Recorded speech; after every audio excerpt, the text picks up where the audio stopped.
Well, hello, I'm Josh and I'm back once again with another film to tell you about. Now, you've probably noticed if you've been following my videos that I've not been posting very regularly within the past couple of weeks. I usually do a weekly upload schedule, but it's kind of gone on to over a month.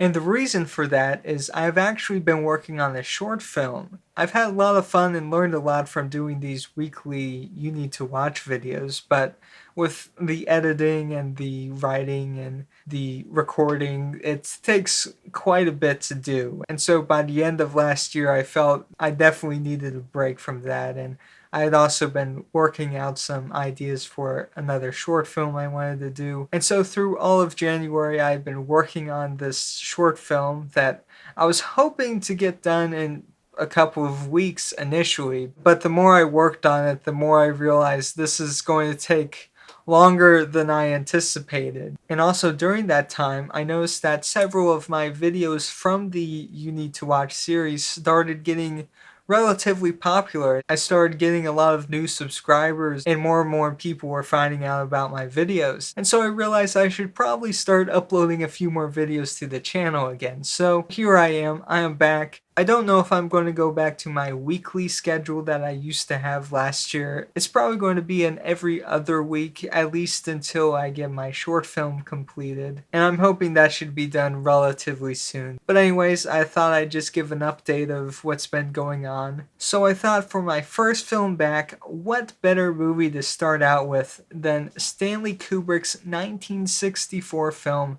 Dr. Strangelove, or How I Learned to Stop Worrying and Love the Bomb. So Dr. Strangelove is a black comedy set during the Cold War and revolves around what happens after an Air Force commander goes rogue and orders a missile strike on the USSR. When the other military and government officials learn of this, they have an emergency meeting with the president in the war room. And through these discussions and meetings with the Russian ambassador, they learn that such a strike could trigger a recently developed doomsday machine. Whole point of the doomsday machine is lost. If you keep it a secret, why didn't you tell the world, eh? Oh yeah, didn't I mention this film features Peter Sellers in 3 different roles? He plays the president, a British captain, and the film's title character, Dr. Strangelove, a Nazi scientist with some seemingly ulterior motives. So as you can probably already see, this is a very crazy and pretty unusual film. The idea of taking something that most people would view as a serious and pretty scary subject, nuclear annihilation, and turning it into a comedy is not necessarily something one would expect. But for Stanley Kubrick, there was no other way to tell this story. The early concepts for the film had it set more as a thriller. The story itself derives from a book called Red Alert, which was written by Peter George. And that was more of a thriller, kind of along the lines of, I don't know, maybe like a Tom Clancy novel today. However, before making the film, Stanley Kubrick had actually read around 50 books about thermonuclear warfare. So I think it's pretty safe to say he became a bit of an expert on the subject. The thing that struck me most of all about it was that all these things lead to very paradoxical outcomes.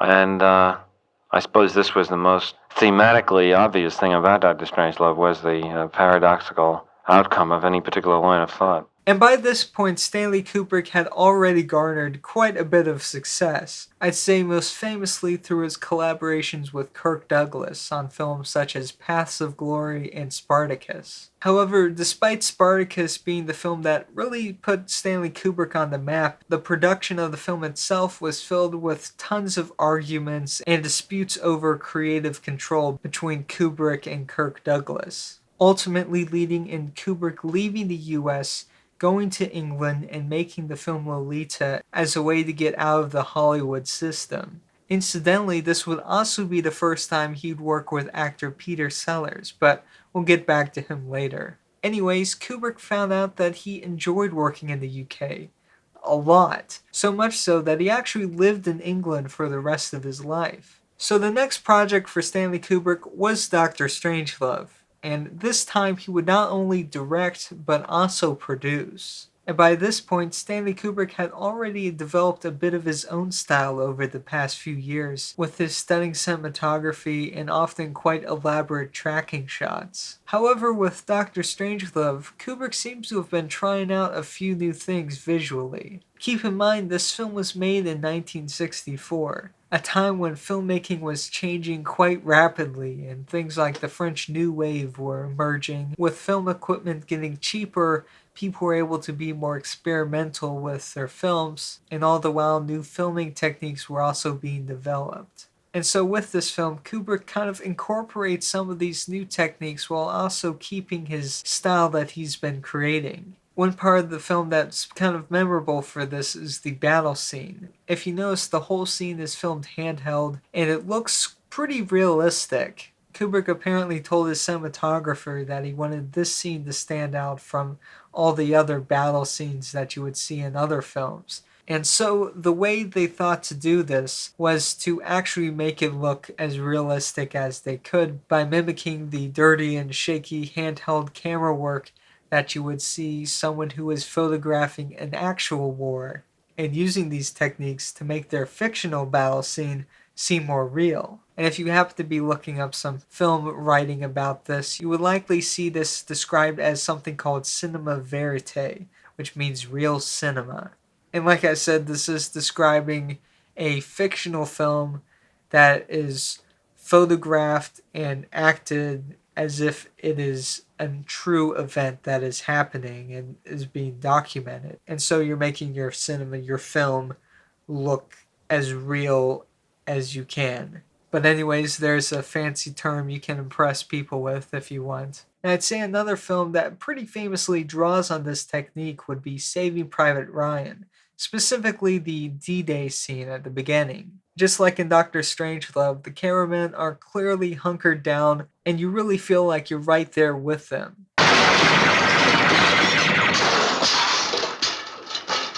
That's nice shooting, soldier!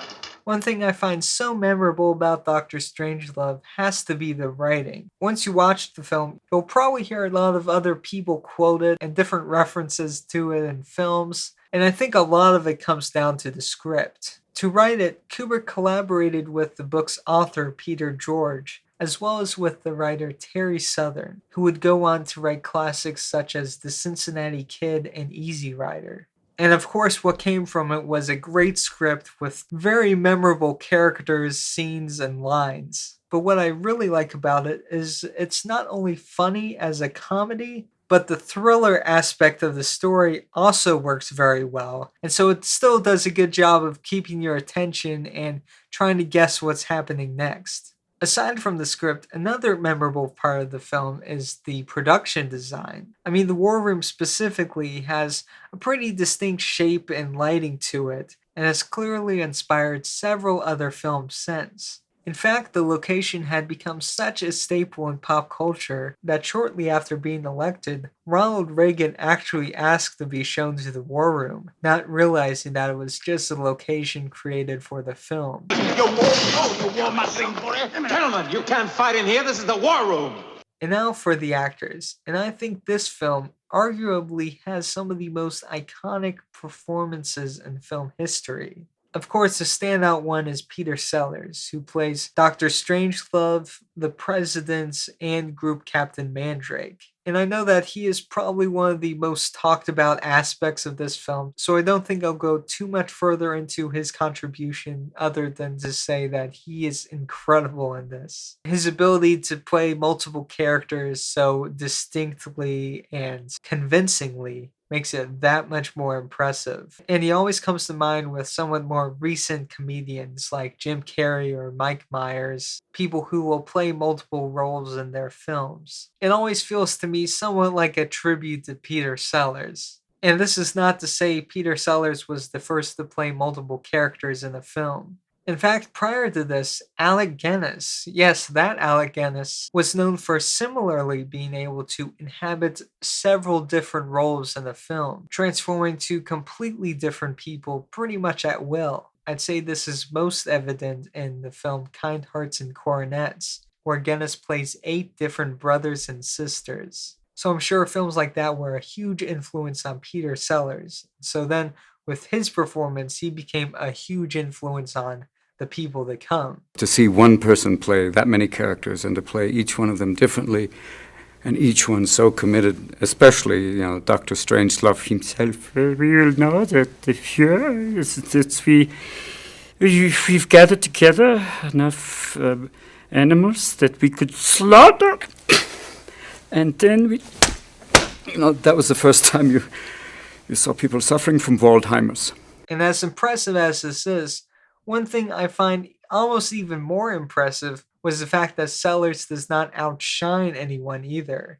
Everyone else in the film is just as good. I mean, you have George C. Scott, Sterling Hayden, Slim Pickens, Keenan Wynn, Peter Bull, as well as a very young James Earl Jones. If you saw my video on Marlon Brando's One-Eyed Jacks, you might recall I mentioned that this was the film that really put Slim Pickens in the public eye as a comedic actor, and rightly so. Apparently, Peter Sellers was originally set to play the character of Major Kong, but had to drop out after hurting his leg in an accident. And some have suspected that this was Sellers' way of lightening his load on the film, since he didn't really want to do 4 characters in the first place, as he would be in pretty much every scene in the film. So when Kubrick found out that he couldn't use Sellers, he knew that his only other option was to go for the real thing, in this case being Slim Pickens. And this was clearly the right choice, as Slim Pickens is easily one of the best parts in the film. Well, boys, I reckon this is it. Nuclear combat toe-to-toe with the Ruskies. And this is not to forget George C. Scott or Sterling Hayden, who are also great in this film as well. The scenes with Sterling Hayden and Peter Sellers as Captain Mandrake have to be some of my favorites, but combining that with all the George C. Scott moments in the war room make for one hilarious film. It's an obvious commie trick, Mr. President. We're wasting valuable time. Look at the big boy. They're getting ready to clobber us. And this is really what I find so great about Dr. Strangelove. It's really hard to pin down one single favorite moment, line, or character. Everyone's funny in this. For instance, even the president, who Peter Sellers plays mainly as the one normal person in the film, also has one of the funniest moments in the film when he calls the Soviet premier to tell him about the current situation. He had a sort of, he went a little funny in the head. Just a little funny. And, he went and did a silly thing. Well, I'll tell you what he did. He ordered his planes to attack your country. Well, let me finish, Dimitri. So if you'd like to watch Dr. Strangelove or How I Learned to Stop Worrying and Love the Bomb, it is available to stream from Amazon Prime and the Criterion channel, as well as being a rent or buy option from all the other major streaming sites as well. And physically, there are quite a few options out there for you. As you've already seen, this is the version I have. It's the Criterion edition, and it's really probably my favorite that's out there. I know I'm kind of biased because I really like the Criterion collection, but I think they did a really good job with this release. I mean, the restoration quality itself is one of the best. I believe there might be a 4K Blu-ray version out there, which theoretically should look better than the Criterion version, which is just on Blu-ray or DVD. But with the Criterion version, I really like all the bonus material that they bring with it, as well as the articles and the overall fun package design. And let me show you what I mean by that. I mean, of course you have the nice cover art that's unique to this, but what I really thought was interesting was if you open it up, you will see that all the writings on the film come in this folder, which is made as a kind of small replica of the folder that Slim Pickens and all the other pilots in the bomber plane have to open once they get the R command, which is basically to tell them to do their bombing run. And so if you open it up, you can actually find several of the contents that Slim Pickens lists off in that famous scene. They kind of incorporated the film criticisms that usually come with a Criterion disc into these kind of fake props that they made to look like the ones that are in the film. And like with the magazine, instead of the advertisements, they put funny or memorable quotes from the film into the advertisement. So as you can see, this famous one from Sterling Hayden. Have you ever seen a commie drink a glass of water? Well, yeah, I can't say I have. But out of all those, I think probably the funniest is the Holy Bible and Russian Phrases book, which they actually include a couple of phrases at the on the first page. So I thought that was nice. Shoot, a fella could have a pretty good weekend in Vegas with all that stuff. So yeah, they definitely got creative with the packaging on this one, which I appreciate, but I also understand if you're just trying to watch the film, this has quite a lot of extra stuff to it that you might not need. And for that case, there are also tons of different DVDs and Blu-rays without all the extra stuff included. But that being said, I'd say this is definitely a version worth picking up if you are a fan of the film. And now for the comment question. And I'm wondering, what is your favorite Stanley Kubrick film? He's made so many iconic films over the years, like The Shining, or Dr. Strangelove, or 2001: A Space Odyssey, to name a few. And not to mention a good amount of lesser-known classics like Paths of Glory and The Killing. So put your favorites in the comment section below and start discussing. If you like this video, be sure to hit the like button below and subscribe if you want to see more. Remember to keep watching movies, and I'll see you again soon. Hey, what about Major Kong?